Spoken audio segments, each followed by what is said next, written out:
Buenas tardes. Buenas tardes, maestro. Buenas tardes.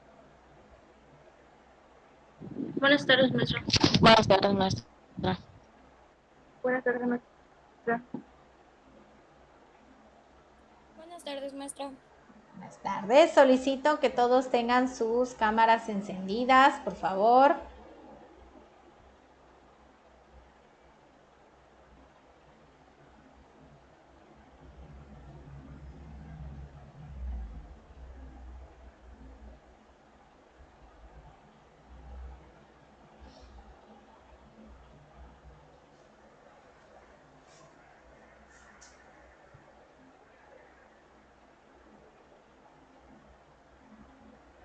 Buenas tardes, María.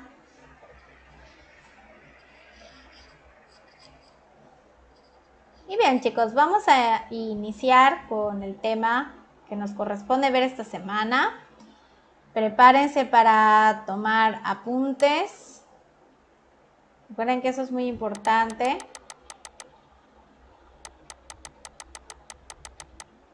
Porque luego cuando les pregunto sobre la información, ya no saben qué decirme porque no se acuerdan.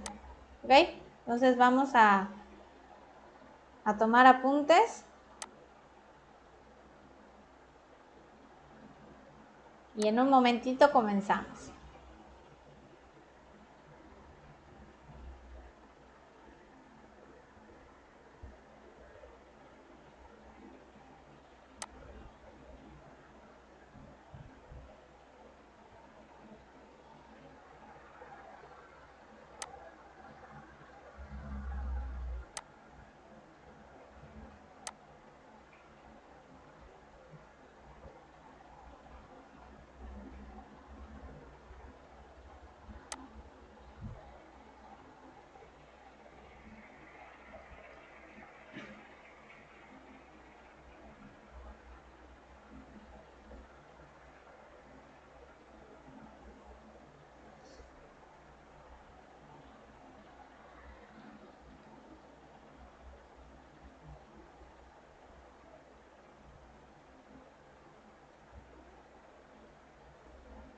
¿Ya se puede ver?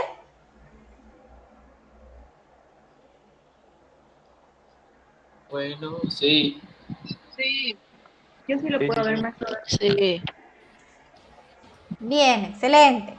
Entonces, como pueden ver, el día de hoy vamos a ver método y técnica, pero nos vamos a enfocar más en los tipos de método que podemos utilizar dentro de una investigación. Antes de que yo dé la diferencia, ¿alguien me puede decir cuál es la diferencia entre método y técnica?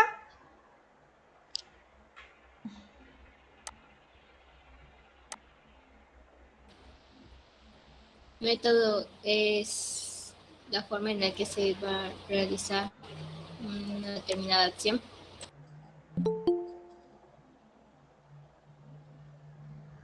Está bien, Andrea, puedes hacerlo. Entonces, ajá, eso es método y técnica, ¿qué sería?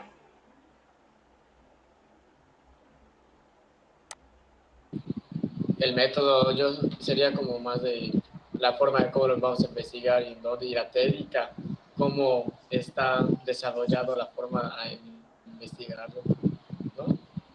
No, básicamente me estás diciendo lo mismo en ambas.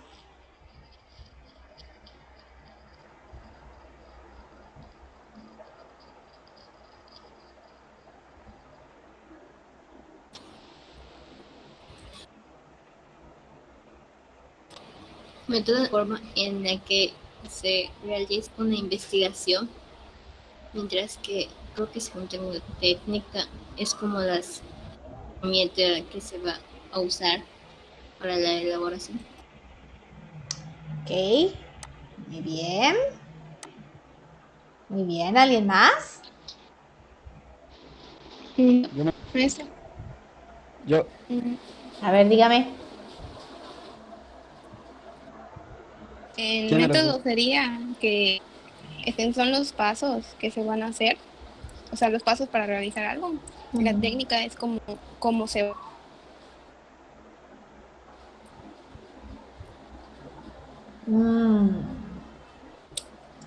Más o menos, sí. De lo que había dicho Ariel, de que es No, espera, no, para llegar a un la- resultado, pues todo, usando las dos cosas, se pretende llegar a un resultado. ¿Qué pasó, hijo? no son las herramientas que se utilizan. ¿Qué? ¿El método o la técnica? La técnica. La técnica. Ujú. ¿Y el método qué sería? Y el método, ¿cómo se va a hacer? Cómo hacer, y las herramientas es cómo se va a hacer, pues el método. A ver, sí, eso está bien. Ariel, básicamente me estás diciendo que método y técnica es lo mismo. No.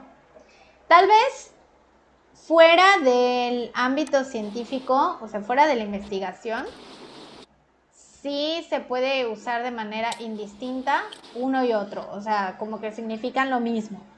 Pero dentro de la investigación científica son dos cosas completamente distintas. Entonces, aquí, o sea, varios ya comentaron la diferencia, que sí está bien lo que dijeron.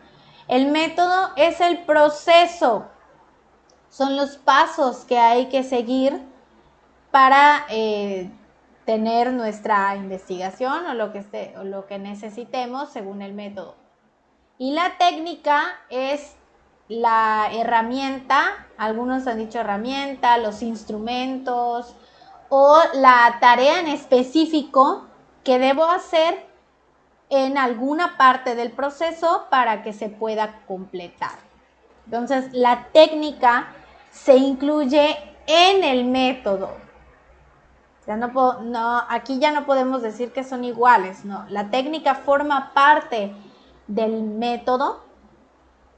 Y ahorita vamos a ver un ejemplo claro de situaciones en las que usamos métodos, o sea, los métodos en sí, y las técnicas que se utilizan dentro de esos métodos, que es la tablita que tengo acá. Aquí tengo en la primera parte el método por observación y las técnicas que se incluyen en este método de observación es hacer observación directa o indirecta, registrar datos a partir de esas observaciones, el procesamiento de datos, la elaboración de listas de control a partir de ese procesamiento y la utilización de las listas de control una vez que ya estén elaboradas. Pero obviamente, pues la técnica recae también en el hecho de que se hacen de manera diferente, o sea, no todas las personas que usan estas técnicas lo utilizan igual. Entonces, el chiste de la técnica es que nos sirve para cumplir tareas específicas dentro del método y que además puede haber variedad en cómo lo utilice o cómo lo elabore la persona. En interrogación, pues tenemos que hay encuestas por medio de cuestionarios y también la entrevista personal a profundidad. Si vamos a usar como método la medida, o sea que tenemos que conseguir, sí, ya anoté, pero tú ya estabas anotada antes de que te fueras, así que mientras te quedes aquí, no hay problema.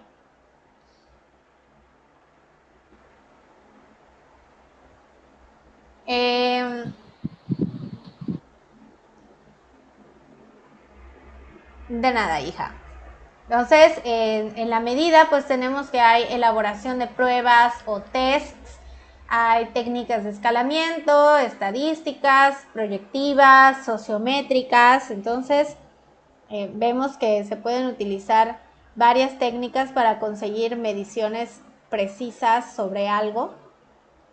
Y en el análisis de documentos, pues las técnicas que podemos usar es el análisis del contenido, las compilaciones estadísticas y el registro de notas. Entonces, aquí pues se ve claramente la diferencia entre un método y una técnica dentro de la investigación científica. Vamos a lo que nos interesa más, que son los tipos de método. ¿Cuántos tipos creen que existen de método? ¿Y cuáles?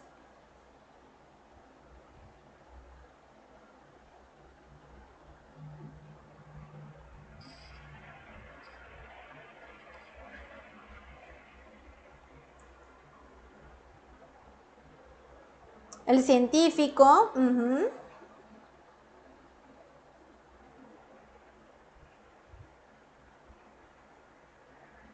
Ok, está bien.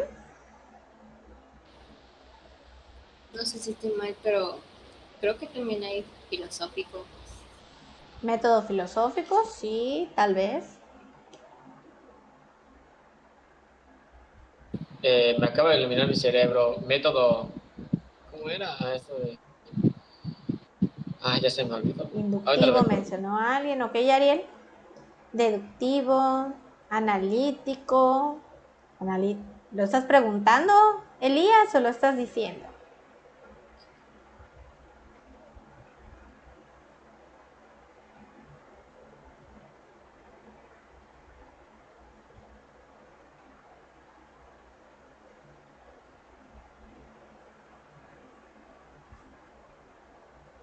Sintético, descriptivo.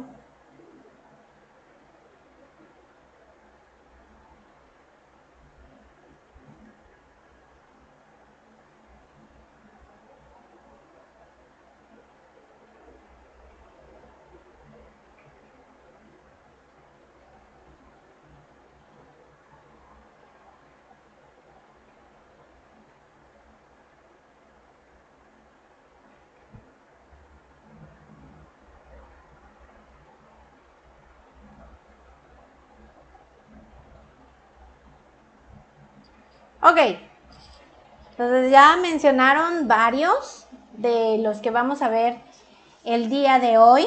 Entonces vamos a empezar a abordarlos para que ya nos quede claro cuáles son los métodos y en qué consisten, y también más o menos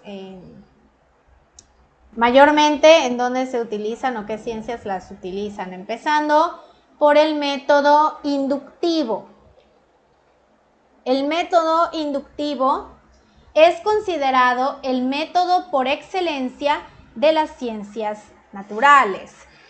¿Por qué? Porque en las ciencias naturales es donde se comienza por hacer una observación, o tenemos que estar frente al suceso, al fenómeno o lo que estemos estudiando para poder recabar la información. Entonces, las ciencias naturales por excelencia hacen este tipo de acciones para poder recabar su información. Entonces, por eso el método inductivo es el más adecuado o es el que prefieren usar. El hecho de que prefieran este método no quiere decir que no usen otros o de que sea exclusivo nada más de las ciencias naturales, sino que sí, claro que entra la física, sí. Entonces ahorita vamos a ver cuál es el procedimiento que seguimos cuando usamos el método inductivo. Primero que nada, el investigador científico observa y experimenta sin ideas previas sobre los resultados. O sea que lo que vamos a hacer es limitarnos a la observación y la experimentación de lo que estamos viendo. O sea, no vamos a suponer nada, no vamos a crear ni a pensar en nuestras hipótesis todavía, porque nos estamos limitando al hecho, a lo que está ocurriendo en la realidad, y solo lo vamos a observar de primera instancia.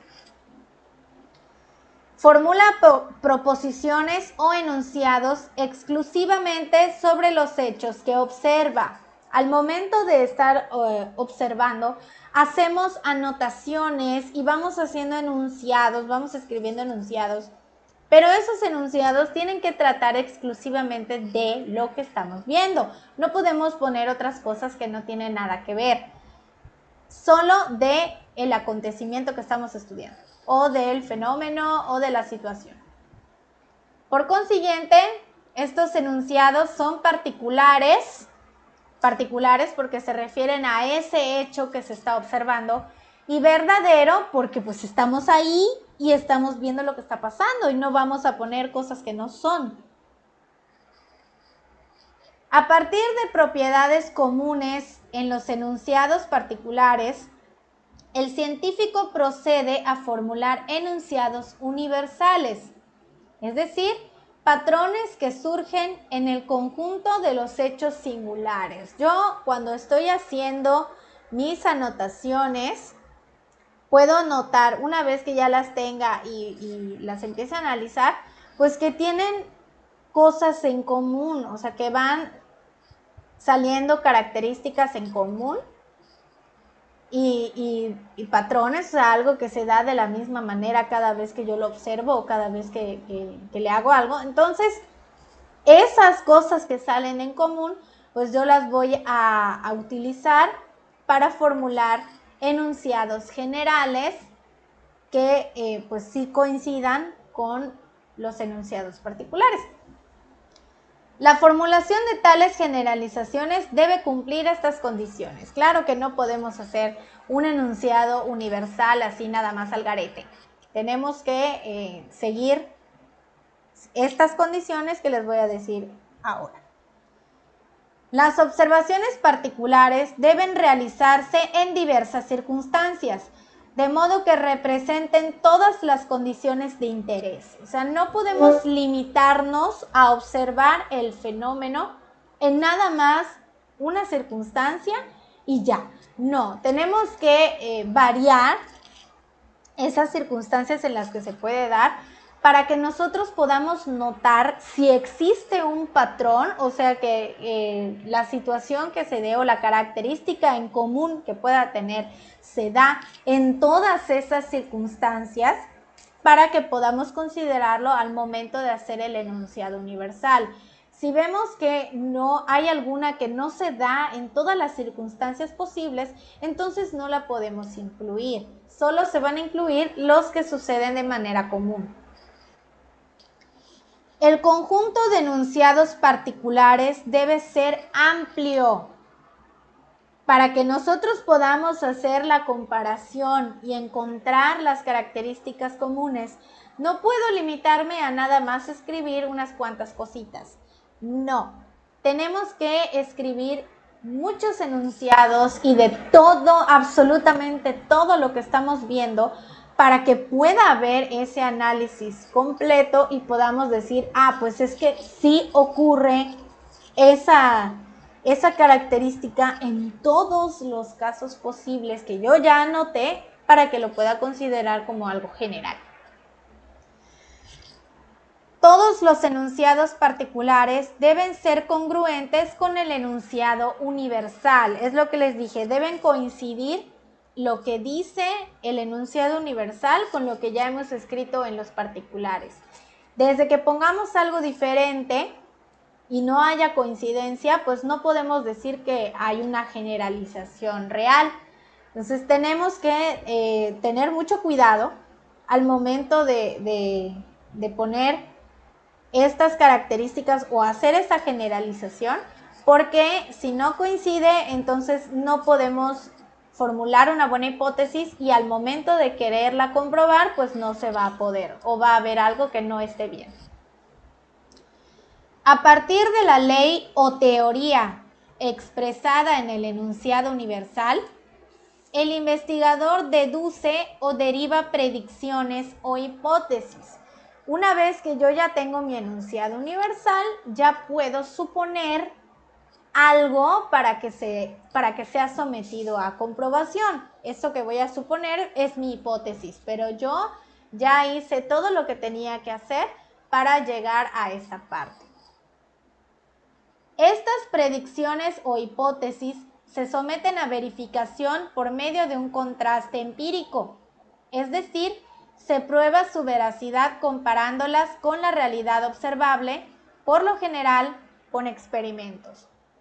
O sea que esas hipótesis, para que yo pueda confirmar si se da o no se da, lo tengo que comprobar de manera empírica. tengo que hacer un experimento o tengo que hacer algo que me permita tener las pruebas empíricas de que lo que dice mi hipótesis sí ocurre para que se pueda confirmar. Si el experimento o la observación confirma la hipótesis, proporciona evidencia empírica de que son verdaderas y así se confirma la ley o la teoría de la que se dedujeron tales proposiciones. O sea que una vez que yo confirmo la hipótesis, automáticamente se confirma la teoría o la ley de donde salió. Y podemos decir que es verdadero y dar a conocer lo que descubrí o lo que investigué. ¿Hasta acá alguna duda?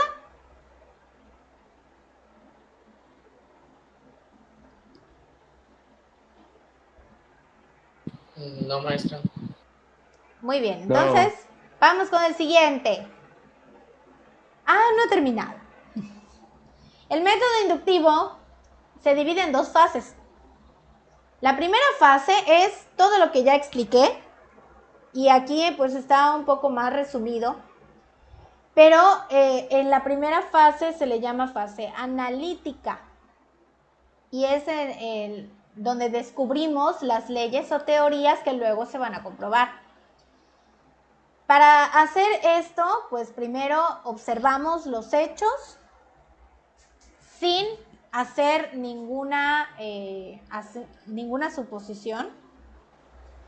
Registramos los hechos que ocurren en lo que estamos observando sin seleccionarlos. O sea, que yo voy a hacer anotaciones de absolutamente todo, aunque parezca que no es relevante, que no es importante, todavía no me voy a poner a decir que es importante y que no. Yo todo lo debo registrar y tampoco voy a hacer ninguna valoración a priori, o sea, antes de la experiencia, sobre si sirve o no. Entonces, todo se debe anotar, absolutamente.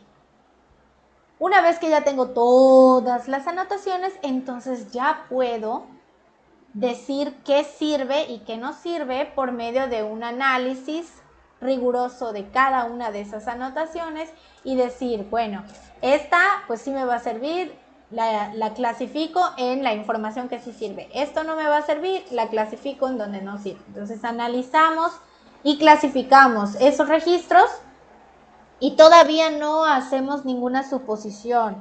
Nos estamos limitando al hecho. Después de hacer esta clasificación y de hacer este análisis, entonces ya podemos empezar a inferir y ya podemos empezar a suponer, porque ya estamos encontrando los patrones y las características en común para poder hacer la generalización que me va a permitir sacar mi hipótesis. La integración de esas generalizaciones o leyes dentro de teorías más amplias, o sea que ya lo podemos incluir en algo que ya estaba y lo que nos falta es poder verificar si se confirma o no se confirma para que lo podamos incluir en otras que ya hay y que son más grandes. La segunda fase, una vez que ya hicimos todo esto, pues es la fase sintética, es en donde nos dedicamos a comprobar y a verificar para confirmar la hipótesis. Y como ya les había dicho, si se confirma la hipótesis, se confirma la teoría o la generalización de donde salió. Claro que en esta parte específicamente, el método inductivo no trabaja solo, necesita el apoyo de otro método que es el método hipotético deductivo. Y este lo vamos a ver en un momentito más si nos da tiempo, porque a lo mejor no nos da tiempo de verlo, pero necesita de este método para poder terminar el suyo en la fase sintética.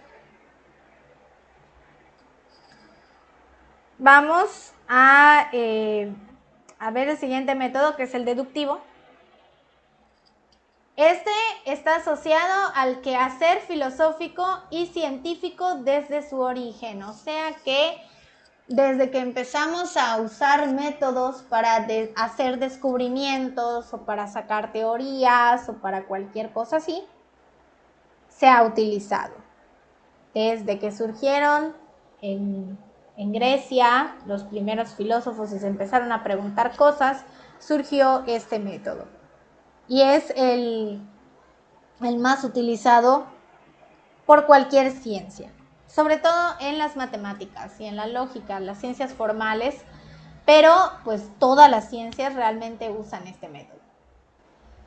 Se fundamenta en la noción de derivabilidad, es decir, de la derivación ordenada de enunciados a partir de otros, siguiendo un conjunto de principios lógicos de inferencia o reglas válidas de deducción.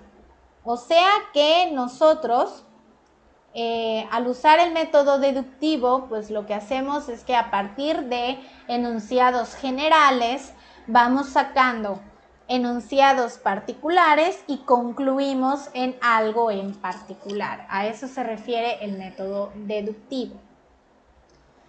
Hay dos tipos de método deductivo que se utilizan y es aquí en donde viene la especificación de qué ciencias utilizan el método deductivo, pero pues usan un tipo o de otro de manera preferencial. El método deductivo axiomático, este es propio de la matemática y la lógica, o sea, de las ciencias formales. Aunque también puede aplicarse a otros ámbitos del saber. Como les dije, no es exclusivo de una ciencia o de un tipo de ciencia en particular. Cualquiera lo puede usar, pero pues hay preferencias al momento de elegirlo. El método hipotético deductivo, que combinado con la inducción, constituye el núcleo metódico de las ciencias fácticas, o sea, las que se guían de hechos para poder sacar sus conclusiones, como la física, la química, fisiología, biología, psicología, antropología, cualquier ciencia social también entra, en especial de las ciencias experimentales, o sea, las que usan experimentos para hacer sus estudios, sus investigaciones y sus comprobaciones. Vamos a ver cada uno de manera ya más específica, empezando por el método deductivo axiomático. Aquí la base de este método es el uso de los axiomas para desencadenar nuestros enunciados particulares. Esos axiomas son las verdades indudables, o sea que nadie duda de ellas y son totalmente evidentes. Esa es nuestra base y por eso se llama deductivo axiomático. Y ahorita vamos a ver en los puntos que están en la diapositiva todo lo que les acabo de decir. Dice, es un modo de ampliar y sistematizar el conocimiento en un ámbito, por lo general en las ciencias formales, para llegar a una teoría axiomática estructurada de manera lógica. Como les dije, es más utilizada por las ciencias formales, pero no es exclusiva.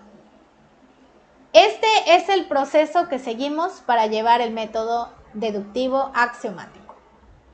Se integra un conjunto de enunciados sobre un ámbito de estudio, por ejemplo, los números, la geometría, la lógica, etc.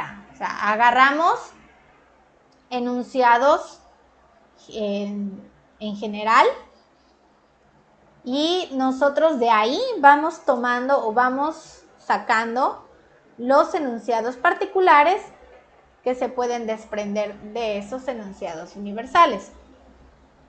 El método parte de conceptos que se consideran primitivos o no definidos. Y para no decir primitivos, pues digamos que son evidentes, son tan simples y tan obvios que no necesitan explicación. De esos conceptos nos vamos a basar. Por eso aquí dice como ejemplo la longitud en geometría. Es evidente qué significa el concepto longitud y no es necesario que haya una explicación. Y de ahí nos vamos a basar. A partir de ellos se derivan principios, enunciados o proposiciones evidentes que no necesitan demostración y se denominan axiomas. Como les dije, es tan evidente lo que dicen estos axiomas y tan verídico que no necesitamos hacer nada para que se compruebe que así es. Además, las ciencias formales, en especial la lógica y las matemáticas, y en cierta medida también la física teórica, parten de un sistema axiomático o conjunto de axiomas. Guay, se quedaron sin internet. Ok, está bien.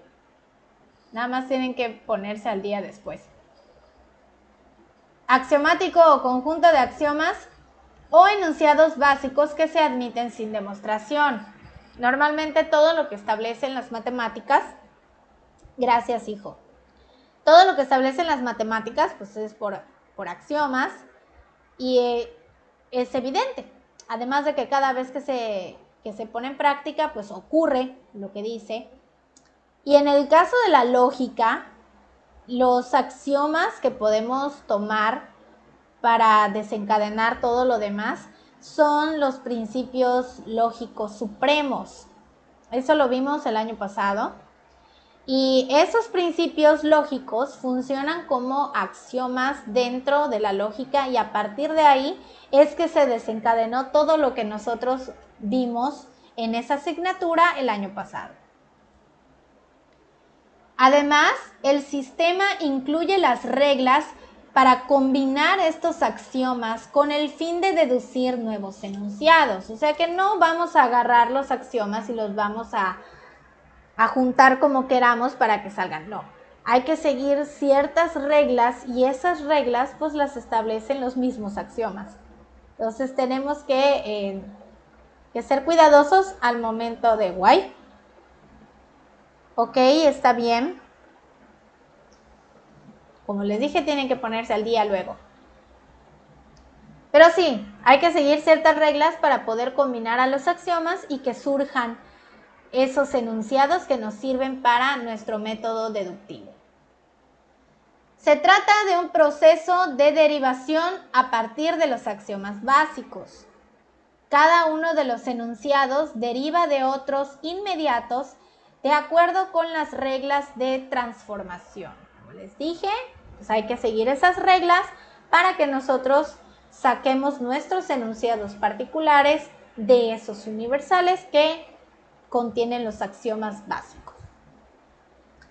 La conclusión de la secuencia se denomina teorema, como el de Pitágoras. O sea, es un ejemplo muy claro de algo que surgió a partir del método deductivo axiomático. Está la imagen aquí.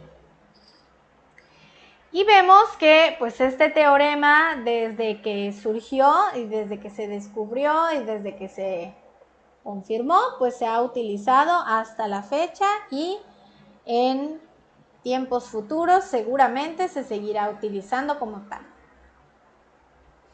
¿Hasta acá hay alguna duda?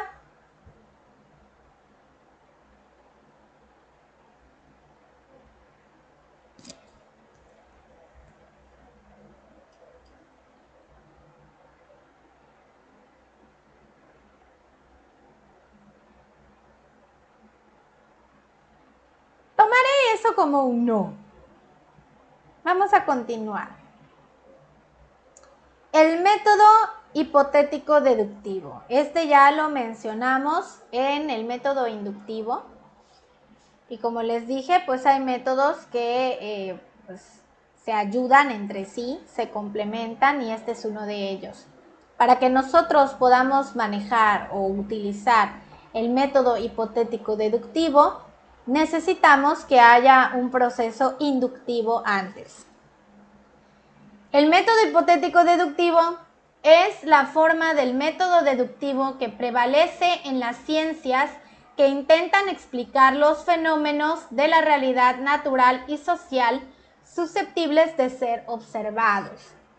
O sea que aquí entran todas las ciencias en las que se tenga que hacer una observación directa del fenómeno o de la situación para que podamos trabajar con la información que nos proporciona esa situación o ese fenómeno. En realidad, se identifica con la fase sintética del método inductivo, eso ya lo vimos, o sea que primero tenemos que hacer el proceso inductivo para que cuando llegamos a la fase de la verificación, pues podamos usar este método. Este es el proceso que hay que seguir para llevar a cabo el método.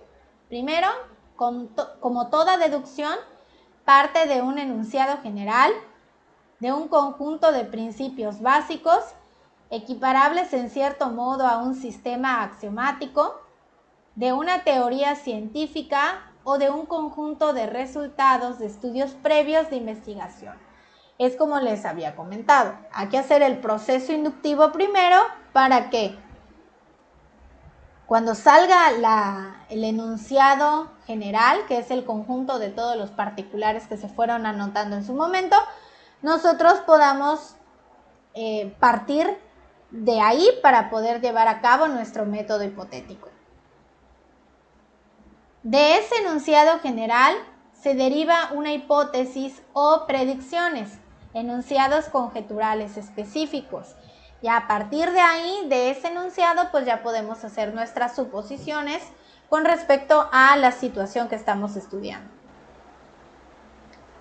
Se contrastan estas hipótesis o predicciones para su aceptación o rechazo de acuerdo con la evidencia empírica. O sea que yo tengo que hacer el proceso de verificación para que pueda decir sí, esto que dice la hipótesis es cierto porque la experiencia me lo está mostrando. Y yo ya tengo pues las armas y las pruebas para decir que mi hipótesis está confirmada.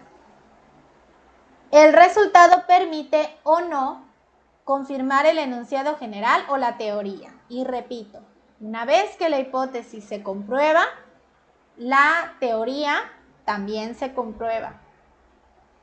Y ya podemos decir que es algo real, porque existen las pruebas para que yo pueda decir que es algo real.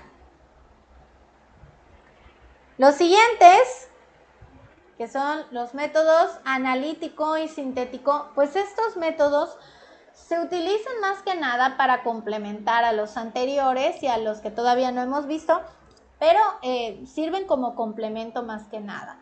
No quiere decir que no se puedan llevar por sí solos, pero normalmente así se usa y aquí lo dice. Métodos analíticos y los métodos sintéticos pueden ser utilizados y con frecuencia así sucede como métodos complementarios en la investigación.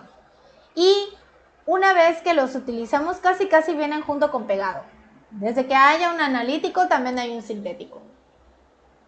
Y para que haya un sintético tiene que haber analítico. ¿Por qué? Porque el sintético junta todo lo que el analítico hace. El analítico es cualquier procedimiento que consiste en dividir un todo en las diferentes partes que lo componen, exactamente. Sin uno, el otro, pues no. Son como hermanitos siameses, básicamente. Entonces, en el analítico lo que hacemos es dividir, o sea, vamos a desbaratar el fenómeno en todas las partes en las que se pueda desbaratar y vamos a, como dice el nombre, analizar parte por parte lo que sucede con ellas. Por eso aquí les puse una imagen en donde tenemos una incógnita que vamos a tratar de resolver y lo hacemos analizando cada una de las partes que tienen que ver con esa incógnita para poder hacerlo. El proceso sintético consiste en agregar lo que previamente estaba separado. O sea que una vez que yo ya hice el análisis y ya saqué todo lo que tenía que sacar sobre cada una de las partes en las que desbaraté mi fenómeno, entonces lo puedo juntar como si fuera un rompecabezas. Cuando armamos un rompecabezas, ¿qué hacemos? Checamos pieza por pieza. Vemos su forma, vemos los colores, si tiene muchos, si solo tiene uno, qué formita está dibujada ahí, y luego vamos armando, vamos juntando hasta que tenemos el rompecabezas completo. Básicamente eso es el método analítico y el método sintético dentro de una investigación. Se encarga de armar el rompecabezas que provoca la incógnita que estamos tratando de investigar o de solucionar también si estamos hablando de una problemática. ¿Hasta acá estamos bien?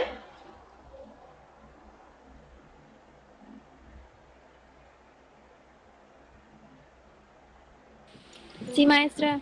Sí, maestra. Ok, entonces vamos a ver el siguiente, que es el método histórico. Este método en particular se utiliza para situaciones del pasado. O sea, cuando queremos hacer una investigación en la que necesitemos algo del pasado para que podamos tener nuestra resolución o lo que necesitemos. Es un tipo de investigación perfectamente definido para determinar y eventualmente explicar los acontecimientos ocurridos en el pasado. Como les dije, pues no es que sea exclusivo, pero pues sí se especifica más en las cuestiones del pasado. Y puede ser en cualquier área, no solo en el área de la historia. Puede ser en cualquiera que necesite que tengamos el conocimiento de algo pasado para que podamos solucionar o para que podamos crear o para que podamos explicar. Un esquema común del proceso metodológico de los estudios históricos, tras la adecuada selección del problema a investigar, sería el siguiente. Y lamentablemente hasta aquí lo vamos a dejar, porque ya se está terminando el tiempo. Ahora, hay una cuestión con respecto a esta situación. Mañana nos debería tocar sesión de Classroom, según lo que yo les había dicho el primer día de clases. Pero no hemos terminado el tema y realmente no falta mucho para que el tema se acabe. La presentación está en la plataforma de la escuela, en la sección que dice, me parece que dice materiales y recursos o solo dice recursos, pero pues ahí, en una carpeta que dice presentaciones. La pregunta que yo les hago, o más bien las opciones que tenemos con respecto a la sesión de mañana son: opción A, cambiar la sesión de Classroom por una sesión en vivo como ahora para terminar el tema y que puedan hacer su actividad, que realmente no es complicado. Opción B, debido a que no falta mucho para que termine el tema, podríamos tener nuestra sesión normal de Classroom, pero ustedes tendrían que estudiar el resto de la información solitos y pues le dedicaríamos la hora entera a realizar la actividad. Si toman en cuenta la opción A, pues obviamente no vamos a tener una sesión exclusiva para resolución de dudas de la tarea y ustedes básicamente se matarían un poco solos. Si optamos por la B, pues simplemente es terminar de estudiar la información, pero tendrían la hora entera para resolución de dudas con su tarea. Ya dijeron dos que la A, Tristán dice B, María dice B. Alanis dice B. Eva A. Araceli A. Anaí A. Isaac A. César A. Ana B. Maestra, ¿en Elías qué consiste B. la actividad? Es un mapa conceptual. Es un mapa conceptual de los tipos de método Co- que estamos viendo.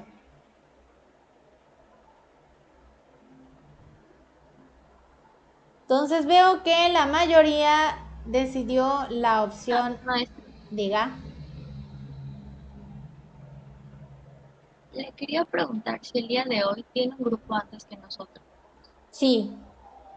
De hecho, no debieron tener sesión en vivo, pero la tuvieron. Precisamente porque como no hubo clase ayer, pues les tocaba y no quisieron tener Classroom y decidieron la sesión en vivo. Sí, es que le preguntaba porque nosotros tenemos una hora libre antes de esta clase, entonces teníamos, bueno, la verdad, curiosidad de si se podía correr, porque tenemos hora libre y luego... Pues no. Pues no, porque sí tengo clase. Aunque sea sesión en Classroom. Imagínense si estuviéramos yendo a la escuela, pues yo estaría en ese salón. Y según el conteo que alguien amablemente ya realizó, veo que la mayoría decidió la opción A. Entonces, tengan en cuenta que para mañana vamos a tener sesión en vivo, no en Classroom, para que no se les olvide y entren a la videoconferencia. El link será proporcionado más o menos en la tarde-noche para que puedan entrar a su sesión mañana. Terminamos de ver el tema y pues la sesión de Classroom queda para que ustedes hagan solitos su tarea. Yo voy a decirles las instrucciones más específicas porque ya están ahí, pero más específicas, y las dudas pues se van a resolver dentro del horario establecido para la tarde. ¿Sale? Entonces quedamos así y nos vemos mañana en nuestra sesión en vivo. Cuídense mucho y hasta mañana.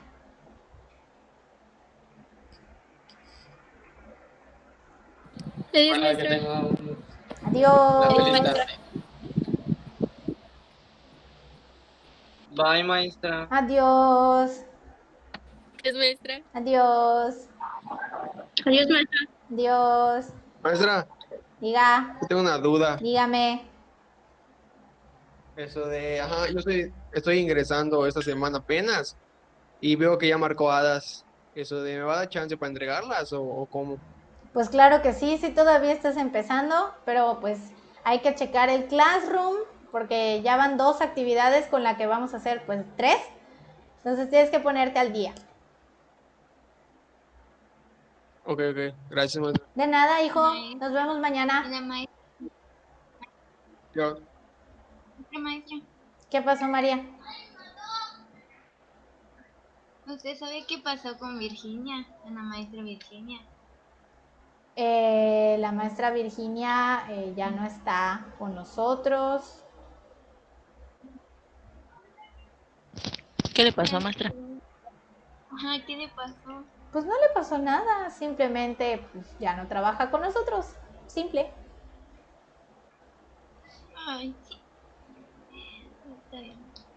Gracias, maestra. De nada, hija. La última vez que me dijeron que un maestro ya no estaba con nosotros, yo igual pensé que se había cambiado de escuela y fue cuando el maestro Gerardo falleció.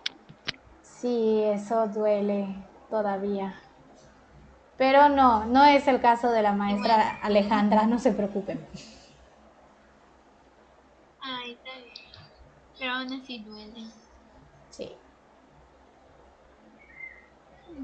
Bueno, adiós, maestra. Bueno, chicos, nos vemos mañana entonces. Gracias.